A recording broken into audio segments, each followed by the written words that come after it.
Through the Eyes of a Corpse by Veronica Smith. Where am I? My eyes are open, but only have a limited view. Movement. I see someone's back moving away fast. A man's back. For some reason he's running. Who was it? Why was he running?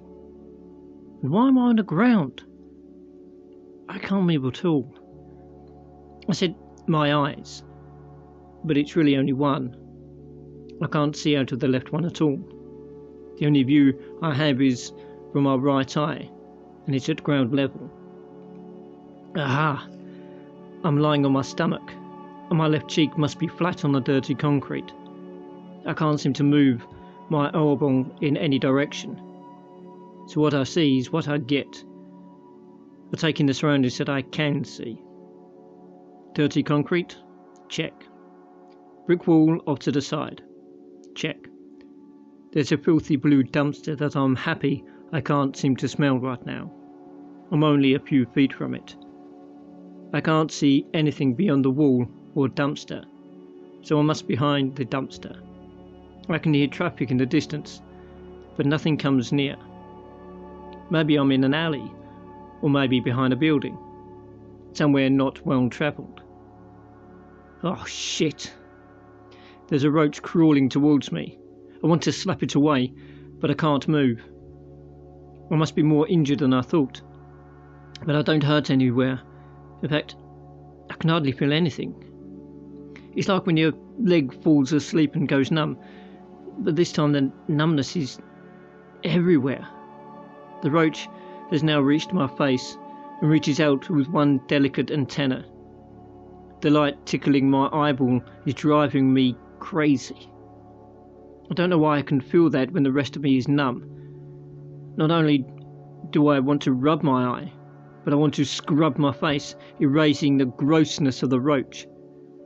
It's so close that it completely blocks my view of anything else.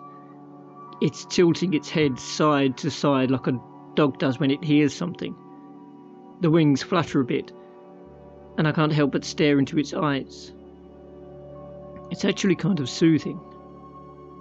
We just stare at each other, the roach and me.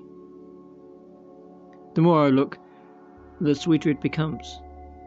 Like that spider on the internet has all those cute memes. The roach takes a few steps back and turns away. Then the little mandibles quickly move, picking up minute particles on the ground, so small that I can't see despite my eyeball being right there. Do I sleep? I'm not sure.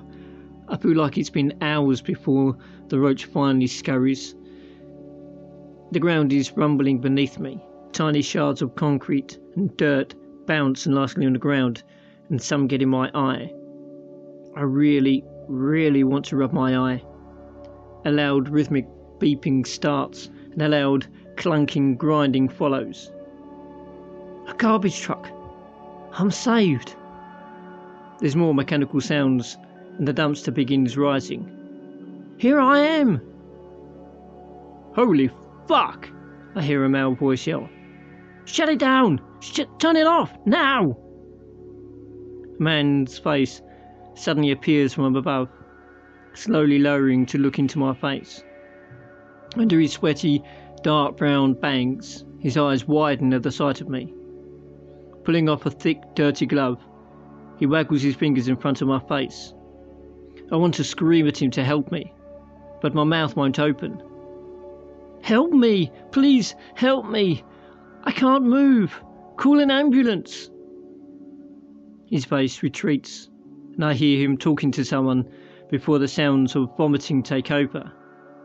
Now he's on the phone and has called 911. Thank you. Get that ambulance out here fast, please. Yeah, I think she's dead. What? Who's dead? Does he mean me? I can't be dead. I won't be able to see anything, feel anything if I were dead, would I? Again, I strain to move, to blink, to do anything, fart even. I'll take peeing on myself at this point, but I just can't move. Am I even breathing? I can see two sets of legs wearing jeans and work boots, but they're several feet away from me. They're keeping their distance. Now I hear sirens in the distance getting louder by the second. Finally! The sirens grow louder until they're so close they would normally hurt my ears. The high-pitched warbling stops, but I still see flashing lights in my peripheral vision. It's got to be the ambulance. Please tell me I'm not dead. The guy's to be full of shit. I'd know if I were dead, right? Two vehicle doors slam shut, and now two pairs of shoes are coming into my field of vision. A man's brown cowboy boots and a pair of women's black low-heeled casual shoes that actually look pretty comfortable. Two heads lean down to look into my face. The man has short black hair and a brownish-red beard covers the lower half of his face. The woman has long red hair that almost touches the ground when she bends down. Her blue eyes look at me with concern. Cops? I'm Detective Whit McClendon, and he's my partner, Detective Blaze Smith. The man wearing the boots speaks, his hazel eyes glancing up, probably talking to the guy who found me. Did you move her? No, he exclaimed, in disgust. I didn't want to touch a dead body. We deal in trash, not death. There it is again. He thinks I'm dead. Boy, he's going to be embarrassed when he finds out the truth. Their faces move away, but not before I see a sad head shake from the woman, her hair swaying with each shake, and I hear a barely audible mutter. Damn it! Not again! Not what again? I can hear all of them talking somewhere above and behind me. They grow quiet at the sound of another vehicle pulling up nearby. There are no sirens this time. Is this the ambulance? Why are the sirens off? An older woman's face leans into my view, and a sad look, not unlike the female cop's, falls over her face. Her grey hair is up in a tight bun, but a few strands have come free and they stick out in all directions. She looks exhausted. At least we found this one fast, she says without looking away. Hopefully there'll be evidence to find the serial. Serial? Serial what? Serial killer? Are they shitting me? Am I dead? Really dead? Oh, no. No. Megan, please bring my kit. Suddenly more people appear out of nowhere. Some in white Tyvek outfits, others in police uniforms. I can only see them from the knees down unless they bend over or kneel down. They measure, take pictures, do all the things that I see on television in my crime shows. I realise this is a crime scene. My crime scene. Finally, all of them go away, except for the grey-haired woman and her assistant. She leans down again, then looks up, waving her hand in a come here motion to someone I can't see. I feel myself being lifted up and slid into a sleeping bag. A sleeping bag? Wait, it's too thin and slick to be a sleeping bag. Oh no, it's not. It's a body bag. Holy fucking shit, I am dead. If I was alive, I'd be hyperventilating right now. Oh, please don't close me up. Don't zip it up all the way, please. I'm screaming inside when they zip up the bag, and I'm encased in total darkness, drawn into nothingness. the sound of a zipper being pulled down, and bright lights jar me awake. Was I asleep? Is this just a horrible dream? I'm lying on my back and can see out of both eyes now, but I'm looking straight up. Seems a strange relief, but it is what it is. Better that than the dirty ground. I'm obviously on a table as the view from the not from the floor. The grey-haired woman is standing there, looking me over. She sighs and she speaks to me gently. Forgive this humiliation, but I have to do this. Poor thing. She holds up a pair of scissors, and from the sound and feel of it, she cuts my clothes off. She's scrutinising my body carefully and takes several pictures. She scrapes whatever she finds from underneath my fingernails and picks up a few small things from my body.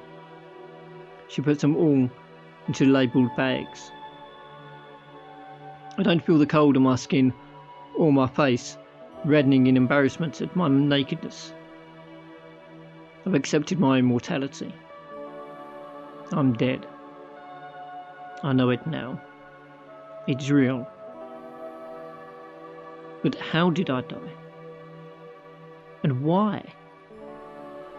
Hopefully, this woman, who I believe is a medical examiner, will answer those questions.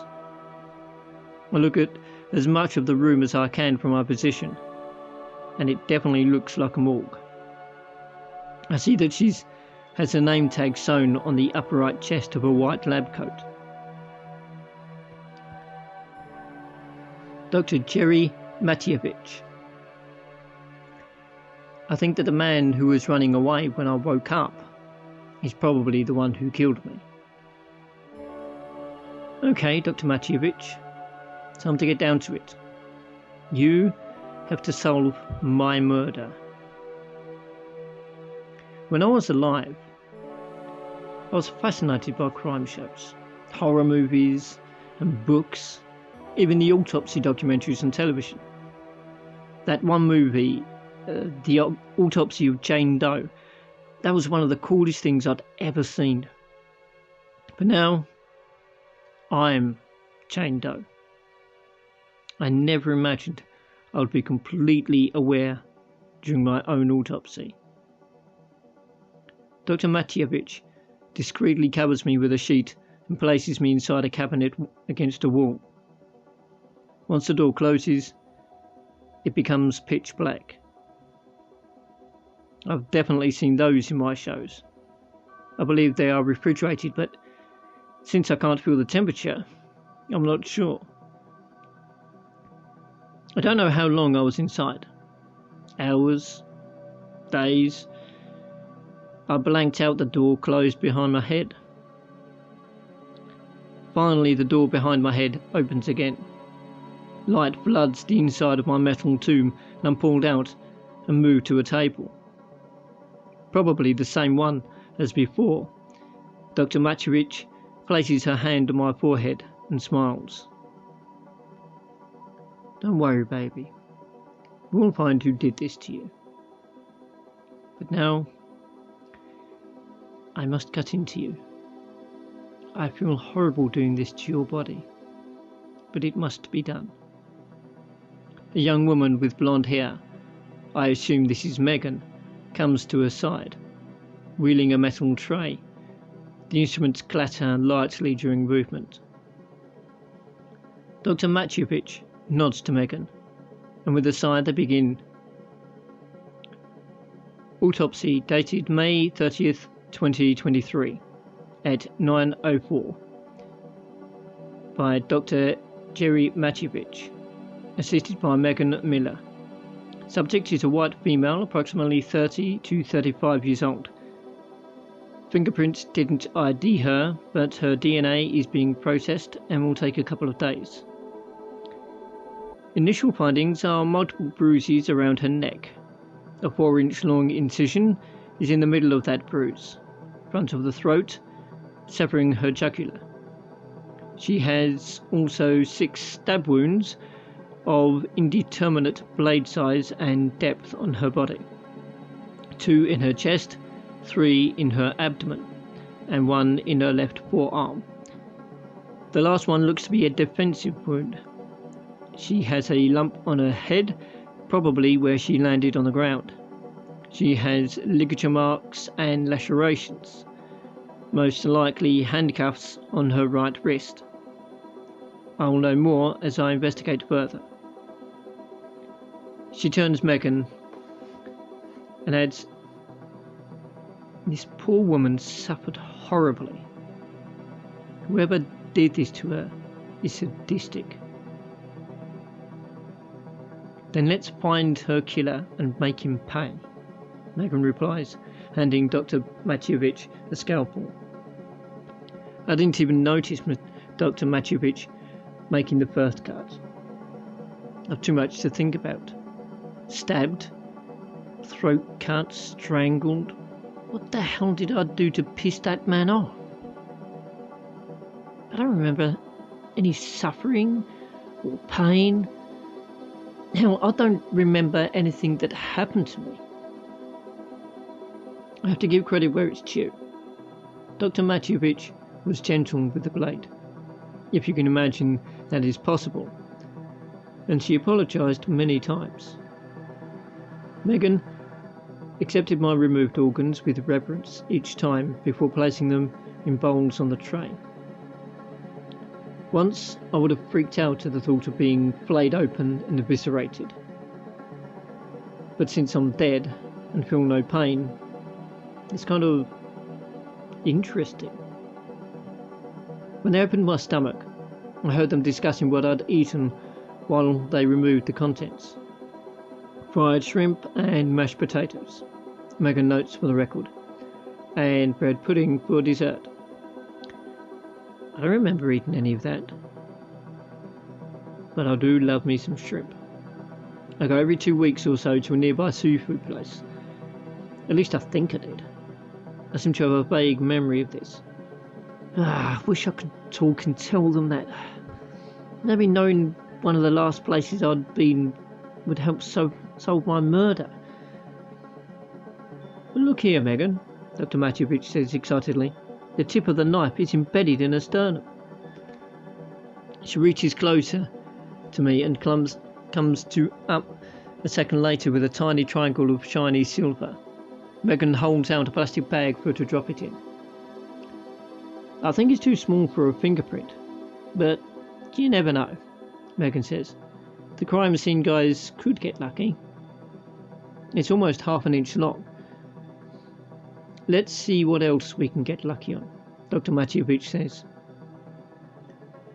"Jerry, is that a bruise?" Megan points to my right ear. Dr. Matjevich leans so close I can see the roots of her hair at the edge of her forehead.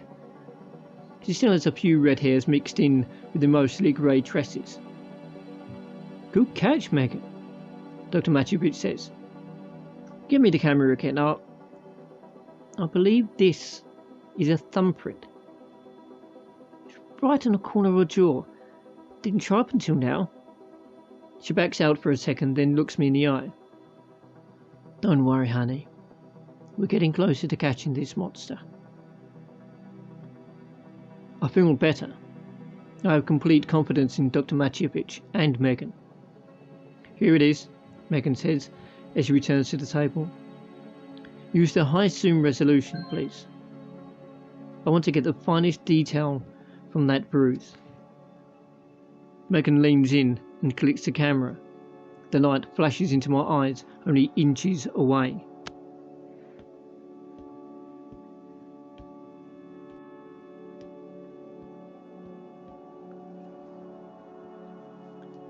Suddenly, I find myself somewhere else. I was cowering in a corner of a basement and sitting on a small, dirty cushion. It looked like an old dog bed. My right wrist was handcuffed to a vertical pipe against the wall. My throat was sore and swollen. A shadow entered the room, and I tried to shrink to into the wall behind me. I pulled my legs tighter to my chest. I wished I could curl up into a ball and melt away. It was dark in the room, but there was a light off to the side causing a reflection. The glint of steel from the knife in his hand was all I could see. As he got closer, I yanked my wrist with all my strength, but the pipe just wouldn't give. I could feel the edges of the handcuff cutting into my wrist. My blood began running down my arm. I would have yanked my arm off if I could. "It's time," he chuckled. "Bitches knew to die." He reached with his free hand and pulled me up by my hair. With my back against the wall, there was nowhere to go. The blade flashed in the waning light, and I tried to block his thrust from my left arm. Pain. It hurt so bad. I screamed and blinked into back on the tape. One last flash from Megan's camera brings me back to the autopsy. Megan stands next to Dr. Matjevich, and I try to look at the screen on the camera. "Look," Dr. Matjevich says, almost giddy. "That is a damn good fingerprint, embedded right into her skin. Much more than a knife tip. If it was anywhere softer, I don't believe it would have formed in the bruise so clearly. He must have been pressing into her jawbone with his thumb when he strangled her."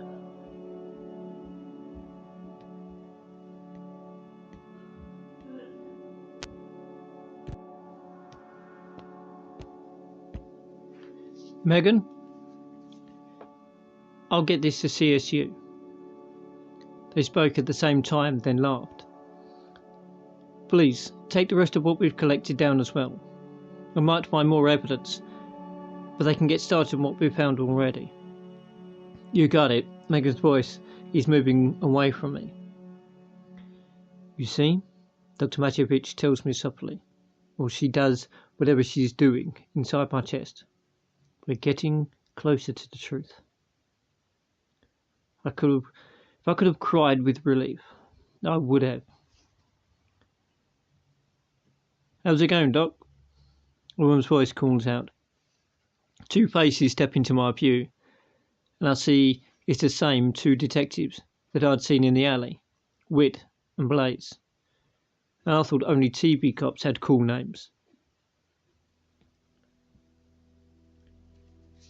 "We just ran into Megan on the way in," Blaze says. She was pretty excited, but didn't stop to talk.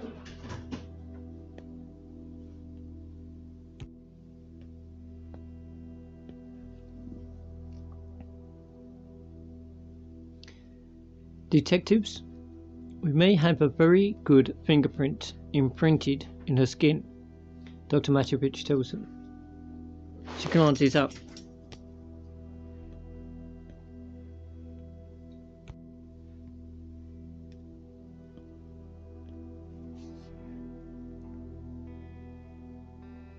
She glances up and nods a greeting to both of them before continuing. "CSU is going to run it through the scanner and see if it's good enough to get an ID. We've also found the tip of the knife in her sternum." "That's great news," Whit says. He looks down at his phone when he chimed, then frowns. "Blaze, we gotta catch this guy fast. They just found another body on the east side of the city. Same MO. He's speeding up his kills." Blaze curses under her breath. "Shit!" Dr. Matjevich stops and looks up. "Blaze?" "It's been my nickname for years," Detective Smith answers. "It's the red hair. My real name is Christina." "I'll get you on the red hair," Dr. Matjevich agrees with a smile. "Before I went grey, Mine was spread as well, Blaze. I like that. Who's got the new victim? Blaze answers. Their ME took it since they knew you were working on our Jane Doe here. I know they consider me a Jane Doe, but that's not my name. My name is...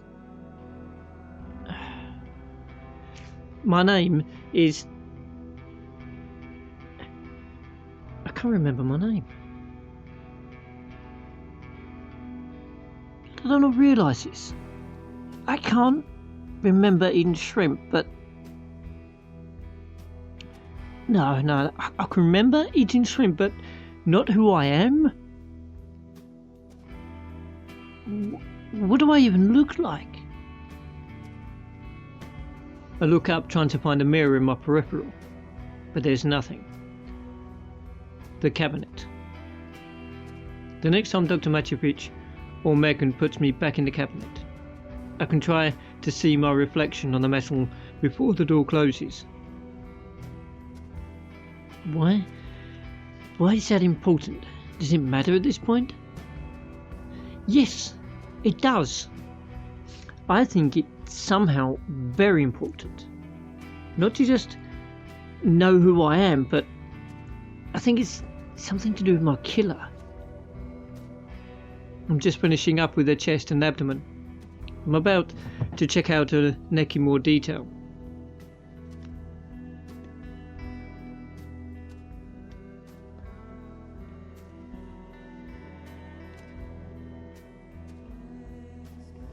What was the official cause of death?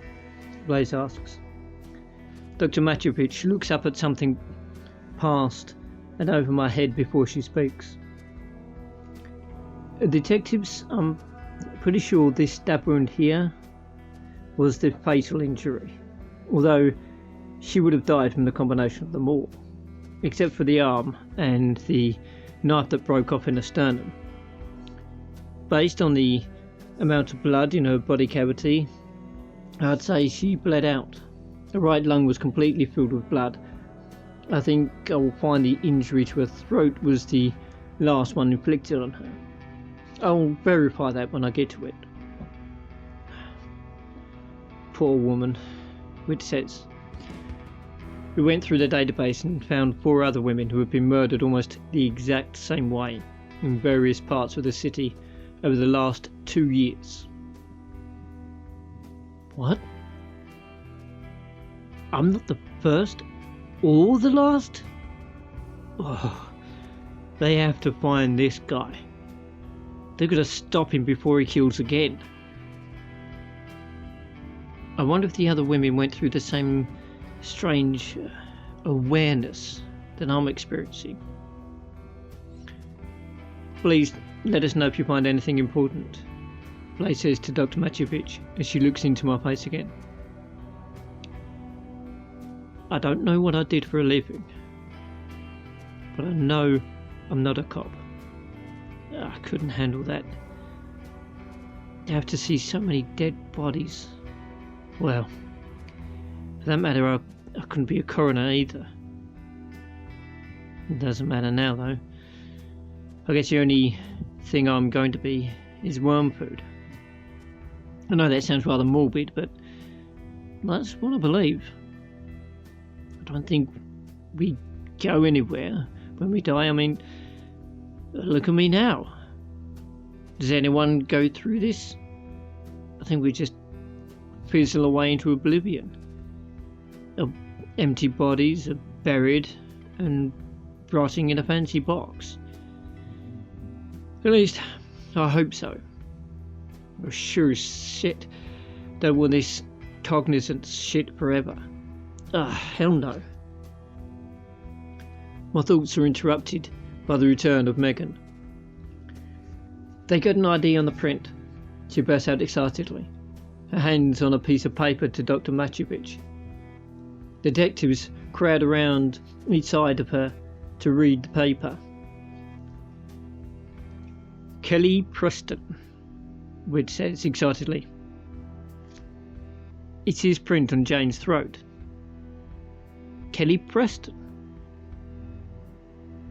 I know that name. Wait. I know that name. I dated him once, last fall.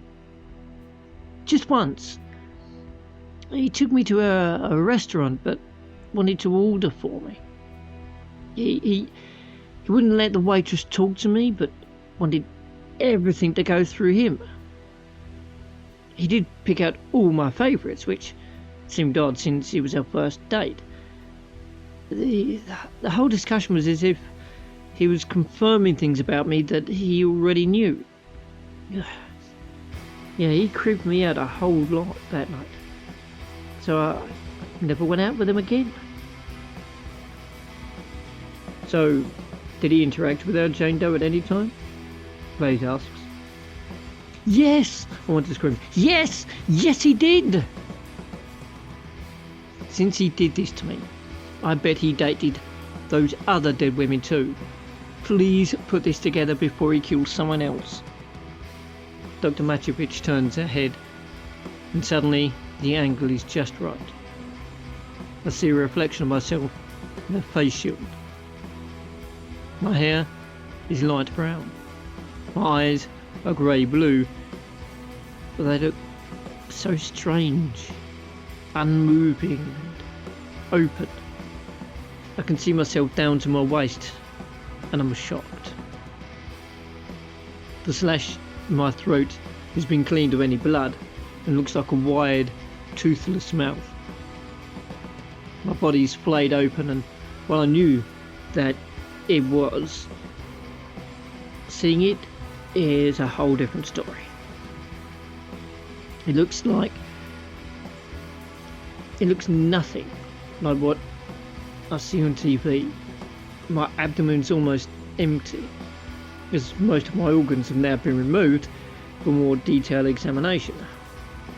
I wonder if they will put them back in the same places or in bags before they're closed me back up. Yes, I know. Morbid thoughts again. The skin is white, deathly pale. The bruises on my neck stand out in stark contrast. I see a small dot above my left nostril, pierced. Yes, did have a piercing. A little hoop with a tiny diamond on it. I never took it off, so where is it? Could Katy Preston have taken it? The detectives finally leave, hopefully with enough information to arrest Katy Preston. Dr. Matjevich and Megan carefully place my organs each in a sealed bag. So that answers that question. And back into my body. They stitch me back up, then wash my entire body. After it's patted dry, they cover me up again. I barely feel the sheet they place discreetly over me. When they open the cabinet to roll me in, I don't even bother to look at my reflection. I saw plenty in Dr. Matjevich's face shield reflection earlier. I don't know how long I was in the cabinet this time. When it goes dark, I kind of disappear. Sleep? I'm not sure how to describe it. All I know is I seem to sleep in the dark. Only in light do I awaken. Bright light floods over me as the cabinet doors opened and I'm rolled out again. Dr. Matjevich doesn't take me off, but she is smiling at me. Hello, Jane Stewart. Your DNA finally came through. You're a Jane. Just not a Jane Doe any longer. Now the detectives McClendon and Smith know who you are. They are scouring your entire life to see if you have crossed paths with Kelly Preston. I hope so. I want this monster who did this to you caught. They're also looking for your relatives. I could have cheered. Jane Stewart, yes! That's me! My entire life suddenly floods back to me, up to the point I blanked out in the parking lot in my apartment building. That must be where he took me. The memories of the rest of my actual murder, other than the flashback I had from the camera, they're still just iffy. But I don't know if I really want to get all that back. Megan's face partially into view as she runs up to Dr. Matjevich. The detectives just called me, she says breathlessly, then leaves my field of vision. They got him, Gelly Preston. They tracked him down, and he's got another woman. They think she's still alive. They're hoping they got to her in time. Oh, I swear, I feel my heart beating so fast, but I know it's not possible. Let's hope they do get her in time, Dr. Matjevich says as she rolls me back inside. Go get him, detectives.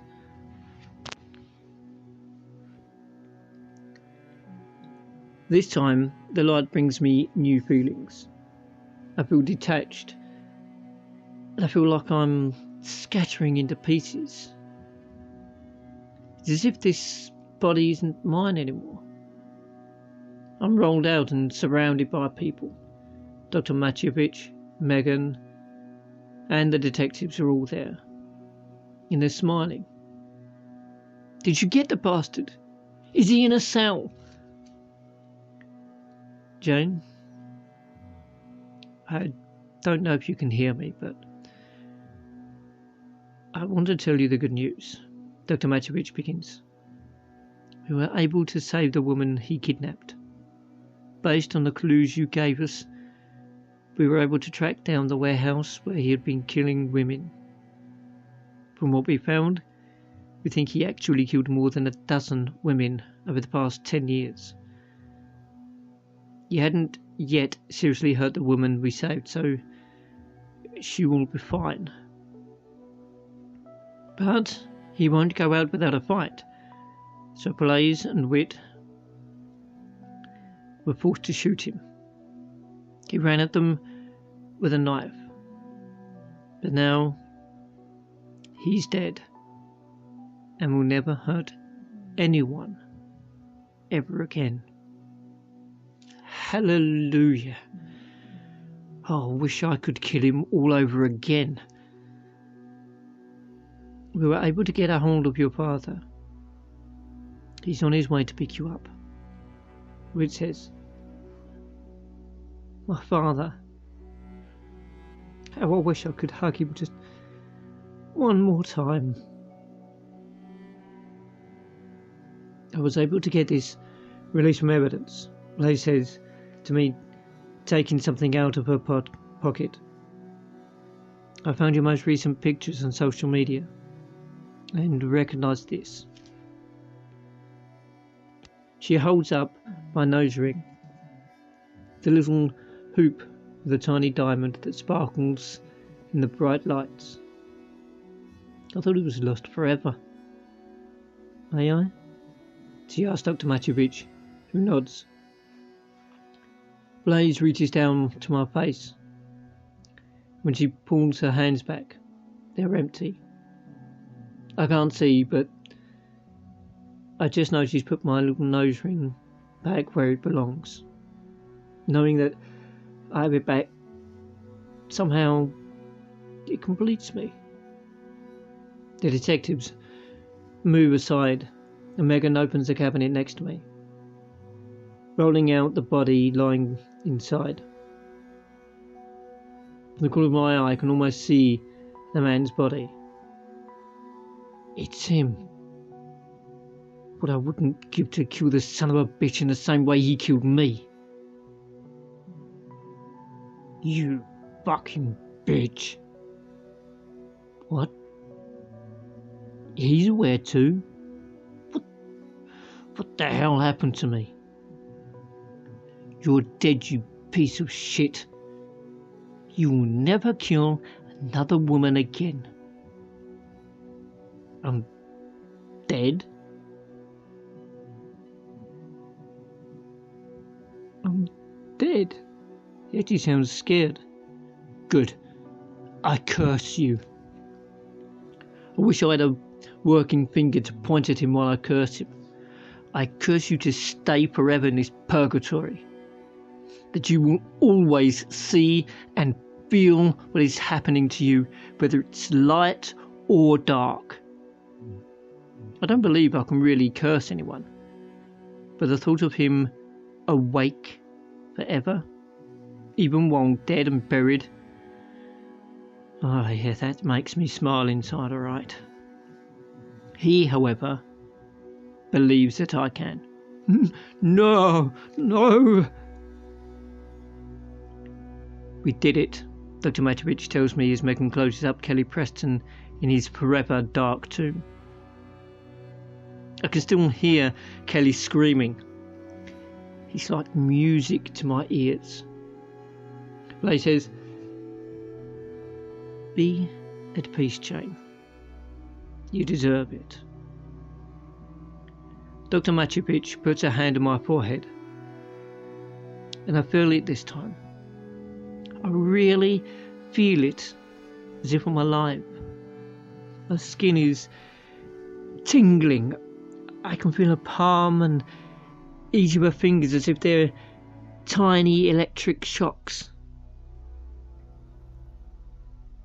What's happening to me now? I feel my consciousness dissolving. It's like I'm on the end of a wire being pulled away. My fragmented being is... It's like it's being lifted from my body and floating in the air. I drift through them and I feel the goodness, righteousness of Dr. Matovich, of Megan, and the detectives.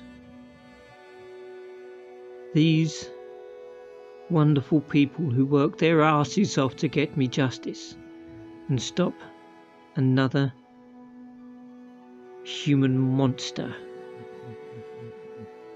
They're good people. The best. This is my final thought as I drift off into ultimate peace.